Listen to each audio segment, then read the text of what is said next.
मुझे पार्षद बना के इस नगर पालिका में भेज दो, मैं जालिमों के धज्जियां उड़ा दूंगा। जो आदमी हमारे लोगों के साथ अत्याचार करेगा उसके सीने में भीम का मुक्का मार के जान निकाल दूंगा। साला कौन है वो? आज मेरी माँ और बहन आई है, इनके साथ अत्याचार हुआ है। अरे पुलिस नहीं सुनती, नगर पालिका नहीं सुनती, आज जालिमों का राज है। और मैं तुमसे निवेदन करने के लिए आया हूँ कि मेरी बात को सुने। अरे ऐसा योद्धा तुम्हें जीवन में नहीं मिलेगा। कई महापुरुषों की कुर्बानी ले ली आप लोगों ने। समझ जाओ अभी भी वक्त है मेरे भाइयों। बाबा साहब ने जो कानून बनाया वो आप लोगों के लिए है। तुम 85% लोग अपना वोट दारू और 100 के नोट में बेचते रहोगे, तुम्हारे साथ अत्याचार होता रहेगा। ए मेरी माँ बहनों, आज तुम सुन लो, मेरे भाई न सुने, लेकिन एक दिन ये गुलामी मेरे बच्चों की जान ले लेगी। आई समझ में? मैं इसलिए कहना चाहता हूं मेरे भाइयों कि मैं आप लोगों से निवेदन करने के लिए आया हूं। फिर जालिम जब तुम्हारे पीछे पड़ेगा तुम रोओगे, कोई बचाने नहीं आएगा। आज देश की स्थिति बिगड़ चुकी है। 22-23 राज्यों में बीजेपी बैठी है, मोदी सरकार चल रही है। देख लो अत्याचार क्या क्या हो रहा है।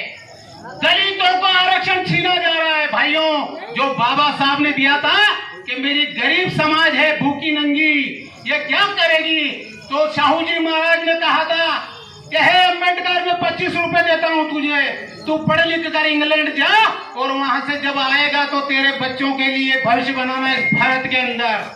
तो बाबा साहब ने जब देश का कानून बनाया, ये 15% लोग इतने बुद्धिजीवी होते तो भारत का कानून बना लेते।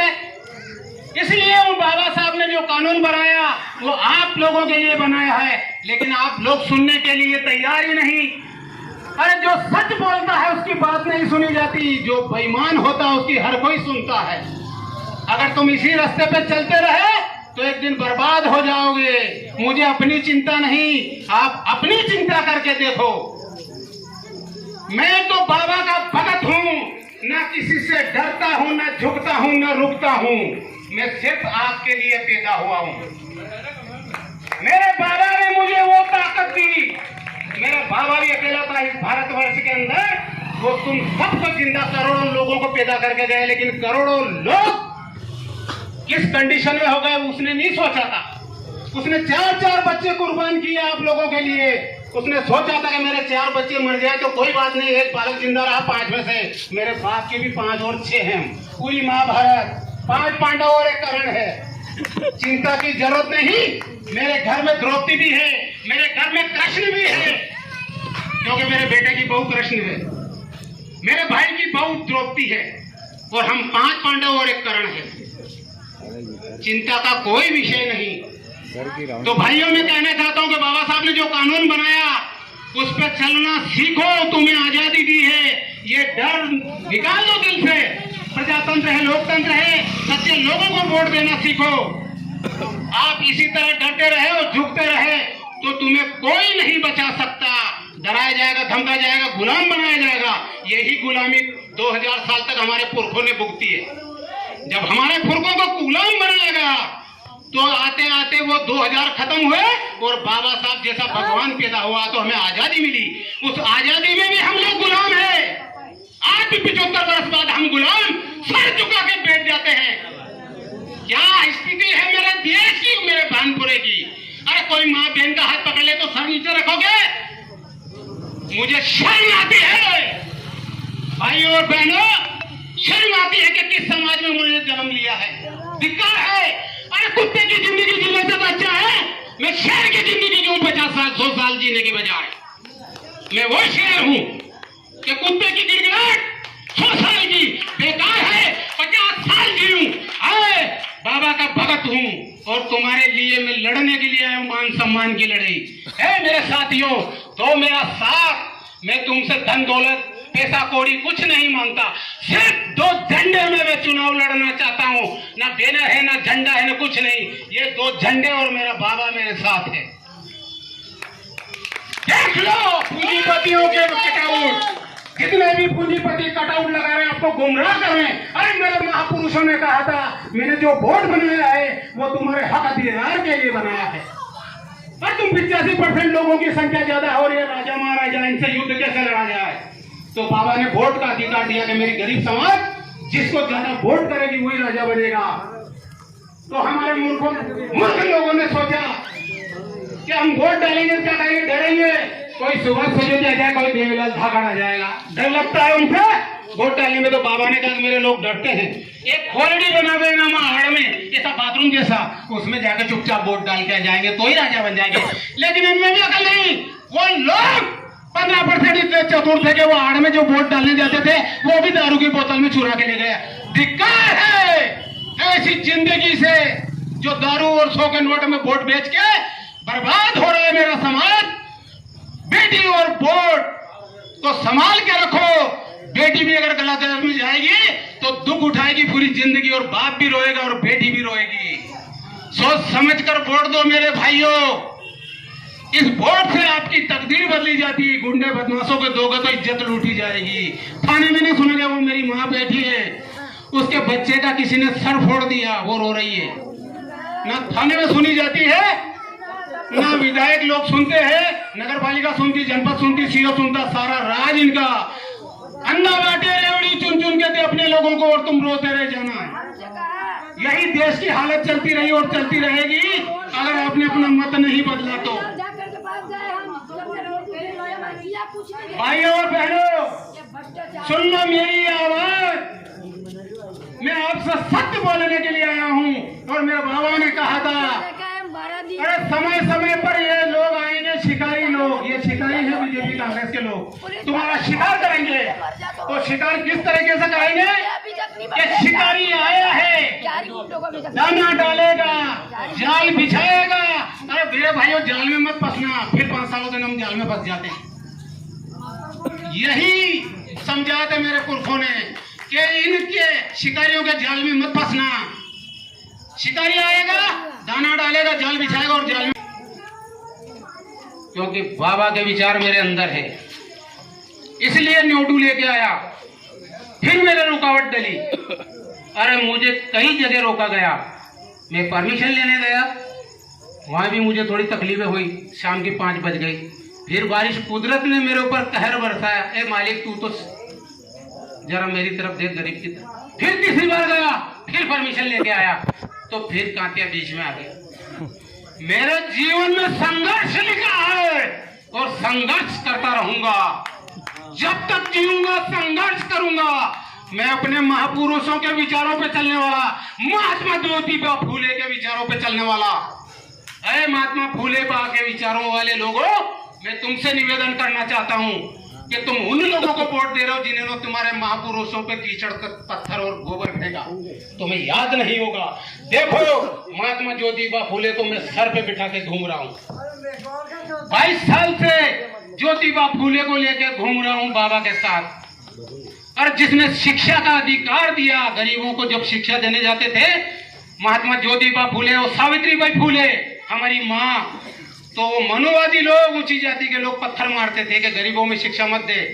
है ज्योति, इनको शिक्षा क्यों देता है, ये शिक्षा तो हमारे लिए। तो क्या हम लोग अनपढ़ रहेंगे? ये सिस्टम बनाया मनुवादियों ने, और आप उन्हीं लोगों को वोट दे रहे हो, उन्हीं को भगवान मान रहे हो, उन्हीं को चुनाव जिता रहे हो। अरे ऐसे भगत को दो, अपने समाज के लोगों को दो, एक दलित के बेटे को दो, मुसलमान के बेटे को दो, माली के बेटे को दो, तेली तमोली माली, धाकड़ गुजर पाटीदार, एक पिछड़े वर्ग के लोगों को दो, जिसके लिए बाबा साहब ने कानून बनाया।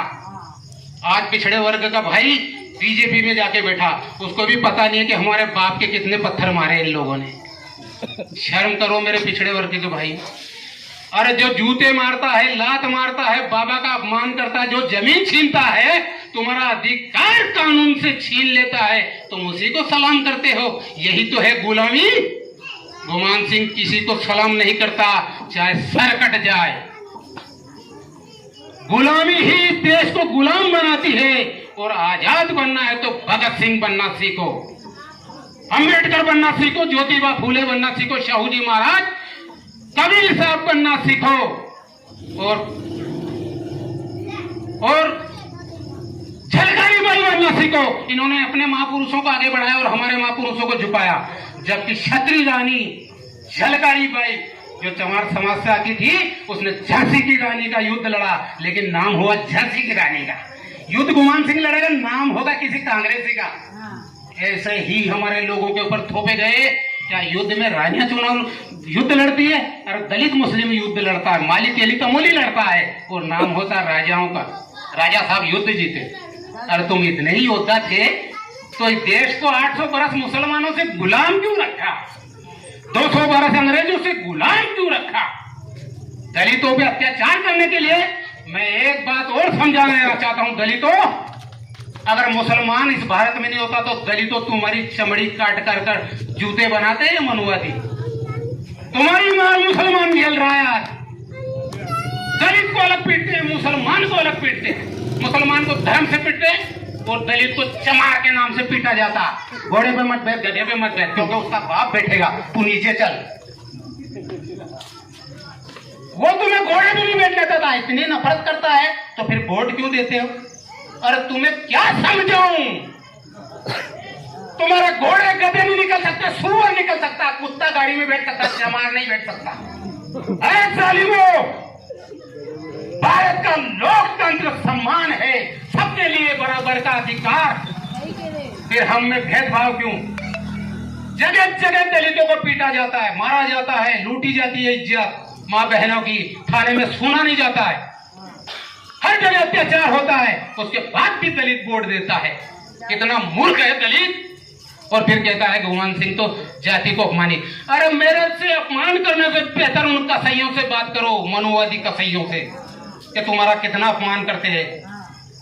मैं सच बताने के लिए आया हूं और सच ही बताऊंगा।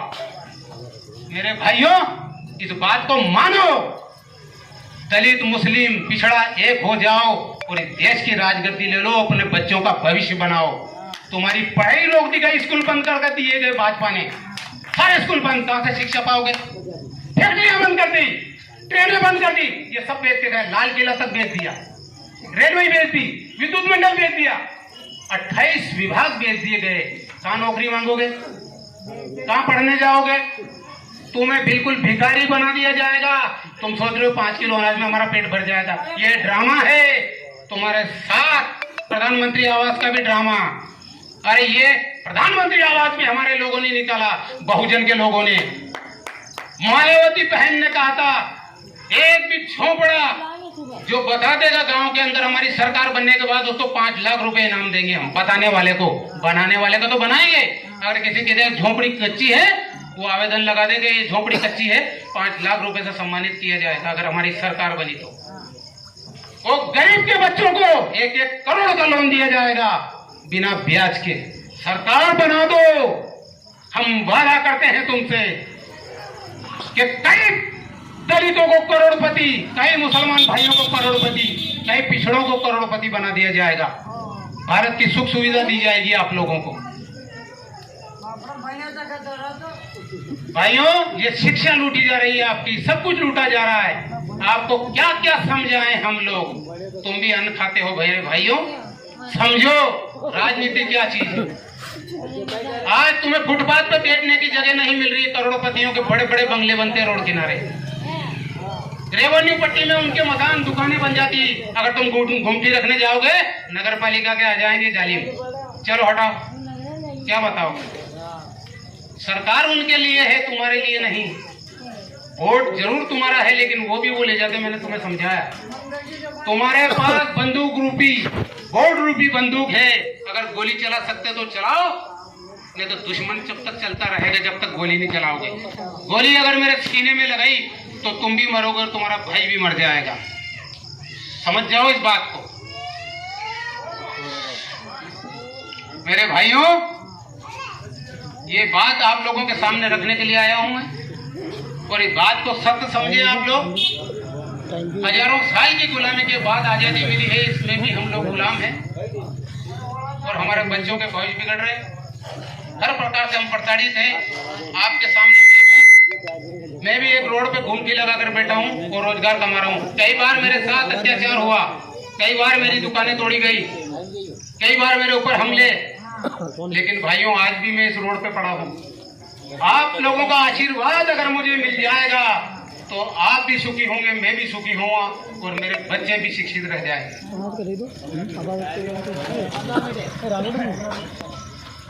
तो मेरे भाइयों और